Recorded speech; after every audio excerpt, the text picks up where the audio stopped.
लगता है कि एक आर्टिस्ट को, एक फाइन आर्ट्स के स्टूडेंट्स, मेरा एक्सपीरियंस क्या रहा, तो हम लोगों का 4 दिन का वाटर कलर एक्सपीरियंस कैसे रहा मैं फॉलो करके रख लेती हूँ, तो मुझे उन्हीं के उससे पता चलता है मैं कहाँ थी।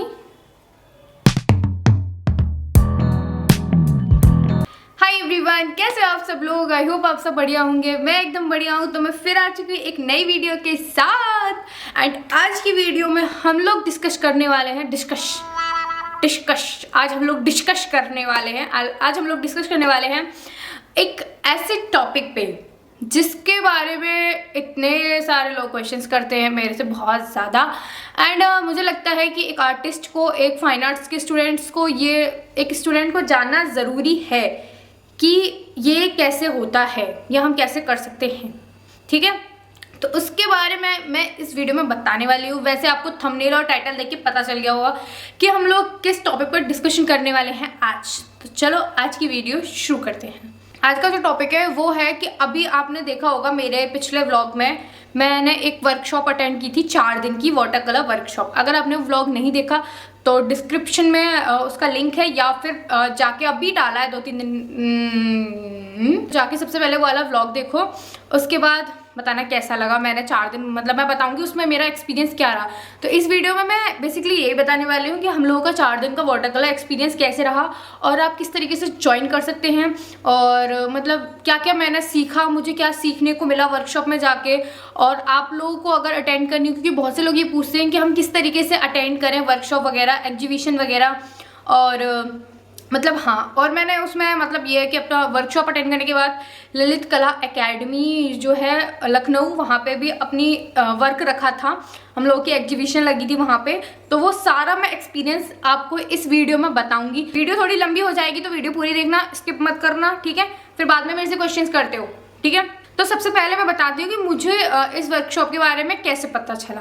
जैसे कि तुम लोग को पता है कि मैं सोशल मीडिया पे हूँ, यूट्यूब पर हूँ, तुम लोग यूट्यूब पे देख रहे हो मुझे, और इंस्टाग्राम पे, ठीक है। ये 2 फेसबुक पर भी हूँ, पर उसका इतना ऑनलाइन नहीं है, बट हाँ इंस्टाग्राम पे भी मेरा अपडेट रहता है। तो वहाँ पे ना मैंने क्या किया है, बहुत से लोगों को जो फाइन आर्ट्स के स्टूडेंट हैं, आप लोगों को भी यही करना है, ठीक है। फाइन आर्ट्स के स्टूडेंट और वर्कशॉप वगैरह ज्वाइन करनी है, तो इसमें आपको ये पता चलेगा कि मैं किस तरीके से ज्वाइन करने वाली हूँ वर्कशॉप वगैरह, ठीक है। तो ये होता है कि पहले आप जाके मतलब उन लोग जो यूनिवर्सिटीज़ के होते हैं, जैसे कॉलेज ऑफ आर्ट के हो गए, BHU के हो गए, लखनऊ यूनिवर्सिटी के हो गए, या फिर AMU के हो गए, या फिर जितनी भी यूनिवर्सिटीज़ हैं, उनके स्टूडेंट्स को फॉलो करना है, उनका काम देखना है, और मतलब ये सारी चीज़ें करनी है, ठीक है। उसके बाद क्या करना है कि उन ऐसा नहीं है कि तुम लोगों ने वो खोल के रख लिया इंस्टाग्राम और चलाते नहीं, मतलब ऐसा रील स्क्रॉल नहीं करना, बट हाँ लोगों की स्टोरीज और पोस्ट वगैरह देखनी है कि किसने क्या अपडेट किया है। क्योंकि वो लोग क्या करते हैं कि उनकी यूनिवर्सिटी में या फिर उनके कॉन्टेक्ट में कहीं पे भी कोई भी एग्जीबिशन हो रही हो, या फिर कोई वर्कशॉप हो रही हो, या फिर मतलब कुछ भी हो रहा हो, तो वो पोस्ट कर देते हैं या फिर स्टोरी पर डाल देते हैं, ठीक है। तो आपको स्टोरीज और उनकी पोस्ट वगैरह देखती रहनी है। पहला तो ये काम करना है। दूसरा, जितने भी कहते ग्रुप्स होते हैं, जैसे हमारा था कला विद बनारस था, ठीक है, और भी बहुत सारे होते हैं फाइन आर्ट्स वगैरह करके, बहुत सारे ऐसे वो होती हैं आईडीज जिनका एक ग्रुप होता है, ठीक है। तो इस तरीके से आपको फॉलो करना है और वहाँ से आपको अपडेट मिलती रहेगी। सेम एग्जीबिशन का भी यही रहता है। कुछ लोग मेरे से पूछते हैं कि दीदी आपको कैसे पता चलता है कि एग्जीबिशन कहीं हो रही है, जैसे नगमा में होती है या फिर ललित कला में होती है या फिर जहाँ पे भी होती है, तो कैसे पता चलती है? तो मुझे ऐसे ही पता चलती है, ठीक है। मुझे ऐसे ही पता चलती है कि मैं फॉलो करके रख लेती हूँ, तो मुझे उन्हीं के उससे पता चलती है कि कहाँ पे एग्जीबिशन वगैरह हो रही है, ठीक है।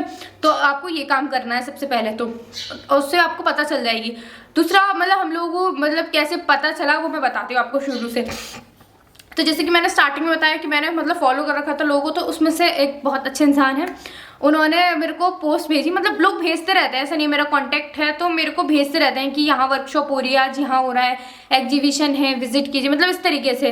तो हेल्प होती है। मैं भी मेरे को भी अगर कुछ पता चलता है तो मैं तुरंत स्टोरी पर डाल देती हूँ। तो आप मेरे को फॉलो कर सकते हैं, वहाँ पे आपको सारी अपडेट मिल जाएगी, कहाँ पे एग्जीबिशन होने वाली है, कहाँ पे क्या सारी चीज़ होने वाली है, ठीक है।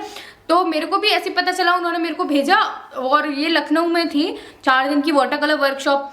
तो मेरे को भेजा, तो मेरा कोई वो नहीं था कि मेरे को मतलब जाना पड़े, अब है ना, मेरा कोई वो नहीं था कि हाँ कंफर्म है कि मेरे को जाना पड़ेगा, टाइम मिलेगा कि नहीं मिलेगा, और ये सारा था। तो फिर भी मैंने कि चलो भर देते हैं, देखते हैं एक्सपीरियंस लेने के लिए, ठीक है। 500 रुपये उसका रजिस्ट्रेशन फीस था, और 500 रुपये रजिस्ट्रेशन फीस था। खाना पीना रहना और लोकेशन पे जाना, क्योंकि 4 दिन अलग अलग लोकेशंस पे जाना था, तो उस सब का अलग था।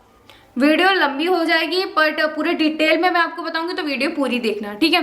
तो ऐसा होता है, हो सकता है ये वीडियो 2 पार्ट में आए, क्योंकि मेरे फ़ोन में स्टोरेज नहीं होता, तो इस वजह से हो भी सकता है कि मैं इसको 2 पार्ट में अपलोड करूँ। तो ध्यान से, हाँ मतलब 2 पार्ट में ही अपलोड होगा, ठीक है। तो पहला पार्ट और दूसरा पार्ट दोनों पार्ट देख लेना, तभी आपको समझ में आएगा, ठीक है।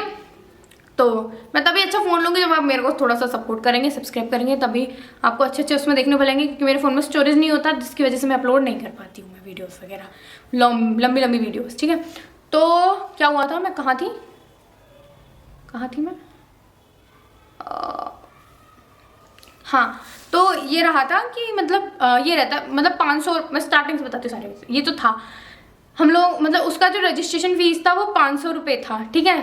तो मैंने जो ग्रुप ज्वाइन किया था वो था कला विद बनारस, जिसमें 4 वाटर कलर आर्टिस्ट बहुत अच्छे अच्छे, पहले हैं Mithilesh sir, Praveen sir, Praveen sir, Pawan sir जो कि हमारे जूनियर हैं, मतलब पवन सर जो है हमारे जूनियर हैं, 3rd ईयर अप्लाइड BHU से, एंड दूसरे थे रोहित शर्मा।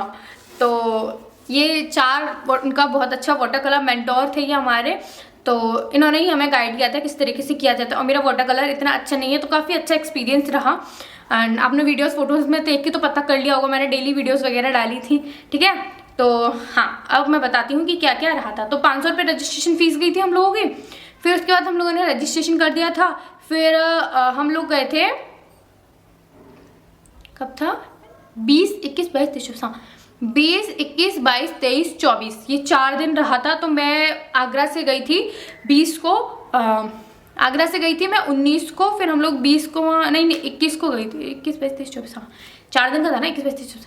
तो मैं 20 को गई थी, ठीक है, 20 को गई थी मैं, और मैं 20 को गई थी और सुबह 21 तक पहुंच गई थी। तो हम लोग होटल पहुंच गए थे, उन लोगों ने होटल बुक किया था वहीं पे, तो हम लोग होटल पहुंच गए थे। और होटल का एक दिन का पर पर्सन का 300 रुपये था, तो ऐसे रहा था, मतलब 300 रुपये था एक दिन, एक पर्सन का, एक दिन का।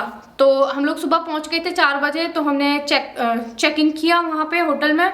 उसके बाद सुबह 7 बजे सब लोग रेडी शेडी होके, हम लोग भी नहा धो के रेडी शेडी होके वहाँ पे मतलब बाहर आ गए थे सब लोग होटल के। तो पहला दिन तो मेरा ऐसे गया था, क्योंकि मैं किसी को जानती नहीं थी, तो मैंने ऐसे किसी से मतलब बात नहीं की थी, मैं भी चुप रही थी, क्योंकि मैं ऐसी पर्सन हूँ कि सामने से मतलब बात नहीं कर पाती किसी से भी, बहुत ही कम ऐसा होता है कि मैं किसी से बात कर पाती हूँ, मतलब मैं ऐसे नहीं कर पाती बात। फिर क्या हुआ था कि हम लोग गए थे वहाँ पे, फिर जैसे ही फिर लोग सब लोग बाहर आ गए थे, सर भी आ गए थे, गुड मॉर्निंग वगैरह किया, चाय वाय पी, ठंड का थोड़ा मौसम था। फिर चाय वाय पी के हम लोग निकल गए थे अपनी फर्स्ट लोकेशन पे, जो कि थी जो कि थी हमारी इमाम बाड़ा, लखनऊ में इमाम बाड़ा है। अगर आप लखनऊ से तो आपको पता होगी कि इमाम बाड़ा कहाँ है। तो हम लोग इमाम बाड़ा के अंदर गए, जो फर्स्ट था हमारा इमाम बाड़ा के अंदर था, तो हम लोग वहाँ गए थे। हम लोगों ने वो वहाँ पे बनाया, काम किया, पहले सर ने डेमो दिया, उसके बाद हम लोगों ने अपना अपना काम शुरू किया, सब लोग काम करने लगे। भाई इतनी भयंकर धूप ना, मतलब तुम पूछो मत, इतनी भयंकर धूप, सर पे पल्लू डाल के 4 दिन में जो हालत हुई है ना, इतने टैनिंग, इतने काले हो गए। मैं सनस्क्रीन यूज़ ही नहीं करती, तो जिसकी वजह से पता नहीं क्या क्या हो गया था मेरे फेस पे।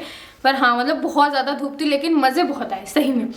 फेस भले ही काला हो गया, हालांकि इतना भी गोरे नहीं है, बट हाँ फेस मतलब धूप बहुत ज़्यादा थी, बहुत भयंकर धूप थी, पर बहुत ज़्यादा ही मज़े आए, बहुत ज़्यादा मज़े आए। फिर उसके बाद क्या हुआ कि सब लोग काम कर रहे थे, और पता है सब लोगों को ऐसा था कि एक काम खत्म हुआ, फिर दूसरा, तीसरा, 4, 5 स्पॉट पे काम करते थे। फिर उसके बाद हम लोगों ने एक स्पॉट पे काम किया, फिर उसके बाद हम लोगों ने दूसरे स्पॉट पे काम किया, फिर उसके बाद हम लोग वापस आ गए थे। मतलब पहले अंदर किया था काम 2 स्पॉट पे, फिर बाहर किया एक स्पॉट पे काम, फिर दूसरे साइड किया था। तो मैंने तो 3 काम किए थे उस दिन, मतलब और लोगों ने तो 3-3, 4-4 काम किए थे। तो इस तरीके से वहाँ का रहा था। पहला दिन तो हमारा ऐसा गया। फिर फिर उसके बाद हम लोगों ने काम किया। फिर शाम को वहाँ पे सारा डिस्प्ले हुआ। सर ने बताया कि क्या क्या गलती करी है हम लोगों ने, तो क्या क्या गलती नहीं करनी चाहिए, ये सारी चीज़ें सर ने बताई। तो पहले दिन हम लोगों को गाइड किया कि ये तुम लोग इस बार ये गलती की है, तुम लोगों ने इस बार ये गलती की है, तो ये सारी चीज़ें हम लोगों को पहले दिन बताई। फिर उसके बाद रात के 8 बज गए, हम लोगों ने थोड़ा बहुत फोटो शूट किया। 8 बज गए, हम लोग 9 बजे तक वहाँ पहुँचे अपने होटल पे। फिर उसके बाद हम लोगों ने खाना पीना खाया वहाँ पे बराबर में एक पूर्ण पूनागिरी करके रेस्टोरेंट था, वहाँ का खाना बहुत बढ़िया था। 100 रुपये की थाली ये हो गई। तो मैं इसमें खर्चा भी बताऊँ कि हम लोग को कितना खर्चा आया। फिर उसके बाद ये रहा था। फिर खाना पीना खा के हम लोग सो गए, क्योंकि इतनी बुरी तरीके से थक गए थे ना, तो हम लोग सो गए। फिर क्या हुआ, फिर सेकंड डे भी ऐसे